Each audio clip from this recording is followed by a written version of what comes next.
Over the centuries, Deal has been known for its boats and boatmen, who were renowned for their knowledge of the Goodwin Sands. Their fame was heralded throughout the country by stories of their daring and skill. However, the 20th century brought in more limitations, with licences and rules which they were not familiar with in the past. As more holidaymakers and visitors came to Deal, the longshoremen realised that they could earn a living by taking them out angling and on sightseeing trips.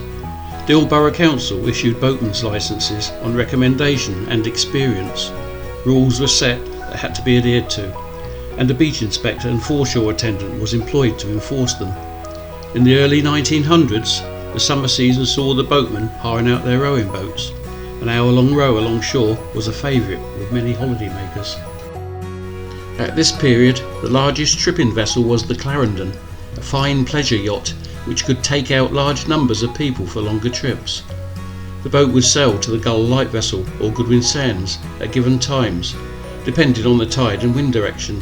She was a fine craft and very popular throughout the summer months, being able to work in weather that the smaller craft could not. She was berthed on a beach opposite the Clarendon Hotel, an ideal position to gain customers residing in the seafront hotels.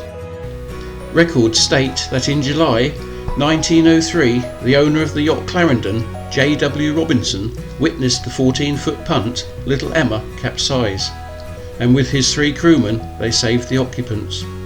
Eventually, hard usage from working off the beach took its toll, and the Clarendon became unseaworthy, ending up derelict and only fit for children to play in.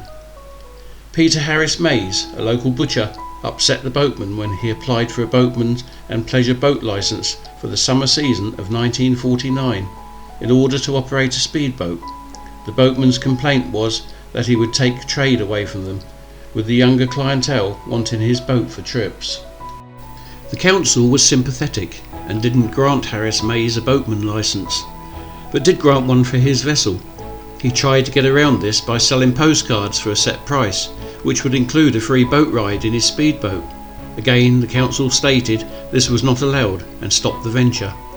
When Harris Mays finally acquired a boatman's licence, the other boatmen complained, saying it was unfair and that he was taking half of their income they would have earned through the summer season. This argument seemed to be settled when Harris Mays wrote to the local paper, stressing that he didn't want to impoverish the boatmen and, if they would like to club together, they could buy his speedboat, the Jolly Boy, for the sum of £800 and recoup half their earnings in the first year. In 1955, Deal Corporation renewed 63 boatmen's licences, plus 11 new ones. There were now a total of 77 boats on the beach, working with a pleasure boat licence. As the years went by, more regulations were put on the boatmen, and after a shocking accident which occurred on the south coast in 1966, the government realised it had to tighten up on the pleasure boats for the safety of the general public.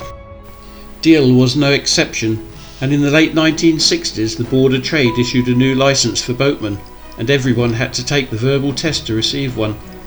When this expired, Dover District Council allowed the local Boatmen's Association to test new applicants. This was done whilst afloat, with the help of other licensed skippers and a council representative who attended the test. Under their recommendations, an A licence would be issued to the successful applicant. This situation sufficed for a number of years, until the government yet again moved the goalposts and set more regulations, taking the onus off the council. The old Deal Boatmen's Council A licence became obsolete and could only be used in the River Stour at Sandwich for fare-paying river trips. Requirements to the pleasure boats working from the beach were upgraded and expensive safety equipment had to be installed, along with a boat survey every 3 years. This caused an upheaval amongst the skippers, with many declaring that their safety record was not taken into consideration and their vessels were too small to carry all the equipment. Because of this, many of the local boatmen sold up and retired, leaving the beach with the few who had conformed. The situation on Deal Beach nowadays is sad. Where there was once so many boats plying from the beach for hire, now, in 2022, the beach is almost deserted, with the old boats and characters lost in time forever.